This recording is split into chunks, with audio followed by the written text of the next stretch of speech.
بسم اللہ الرحمن الرحیم۔ السلام علیکم ناظرین، آج کا وظیفہ ان مرد اور خواتین کے لیے ہے جو کسی سے اپنی بات منوانا چاہتے ہیں، چاہے وہ کوئی بھی کام ہو، رشتے کا معاملہ ہو، نوکری کا معاملہ ہو، کاروبار کا معاملہ ہو، اولاد نافرمان ہو۔ آپ اس حوالے سے اس قرآن پاک کی آیات کو صرف 11 بار پڑھ کر اپنی بات منوا سکتے ہیں۔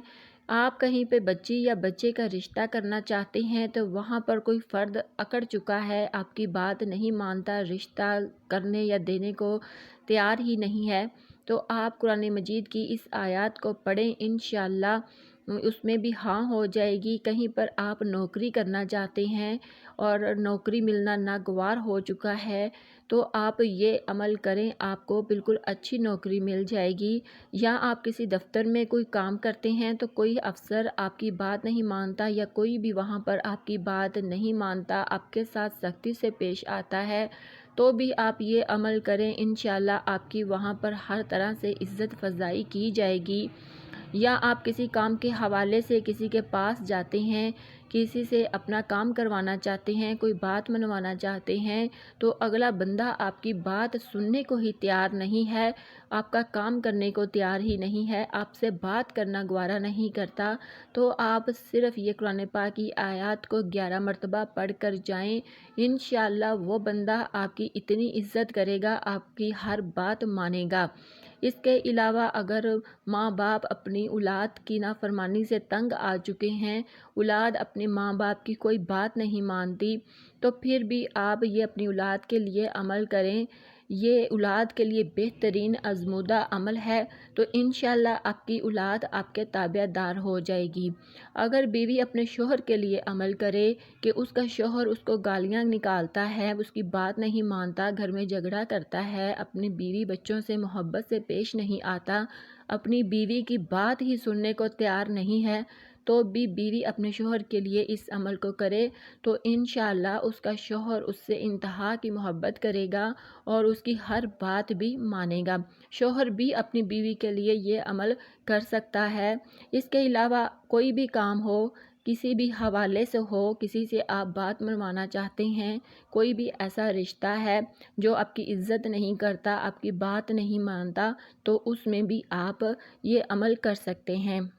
آپ کسی سے بھی جو مرضی بات منوا لو، آپ نے اس وظیفے کو کسی غلط مقصد کے لیے بالکل نہیں کرنا، اگر کرو گے تو اس نقصان کے ذمہ دار آپ خود ہی ہوں گے، کیونکہ دلوں کے بھید صرف اللہ پاک کی ذات ہی جانتی ہے۔ ناظرین، اس وظیفے کو کرنے کی اجازت عام ہے، صرف عمل شروع کرنے سے پہلے آپ نے چینل کو لائک اور سبسکرائب ضرور کر لینا ہے۔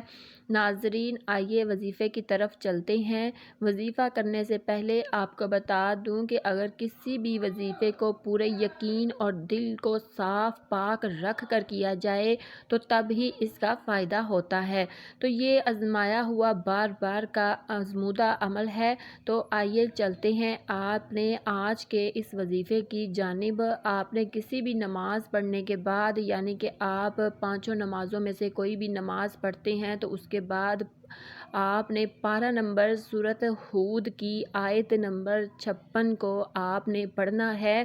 یعنی کہ پارہ نمبر 12 میں سورۃ ہود ہے، سورۃ ہود کی آیت نمبر 56 کو آپ نے 11 مرتبہ پڑھنا ہے۔ اول آخر آپ نے 3 مرتبہ درود ابراہیم پڑھنا ہے، جو ہم نماز میں پڑھتے ہیں۔ شروع کرنے سے پہلے 3 مرتبہ پڑھنا ہے اور 11 مرتبہ اس آیت کو پڑھنے کے بعد پھر آپ نے 3 مرتبہ درود ابراہیم پڑھ کر جس سے آپ اپنی بات منوانا چاہتے ہیں اس کا تصور اپنے دل میں رکھ کر اللہ تعالیٰ سے دعا مانگنی ہے۔ انشاءاللہ 7 دن کے اندر اللہ تعالیٰ اپنا کرم ضرور فرمائے گا، وہ انسان آپ کی ہر بات مانے گا، آپ کی عزت بھی کرے گا اور جیسا آپ چاہو گے ویسا ہی ہوگا انشاءاللہ۔ تو ناظرین، یہ تھی ہماری آج کی چھوٹی سی ویڈیو، بہت ہی طاقتور اور پاورفل، اس کو آپ ضرور کیجئے گا، ضرور آزمائیے گا اور دوسروں تک شیئر بھی کیجئے گا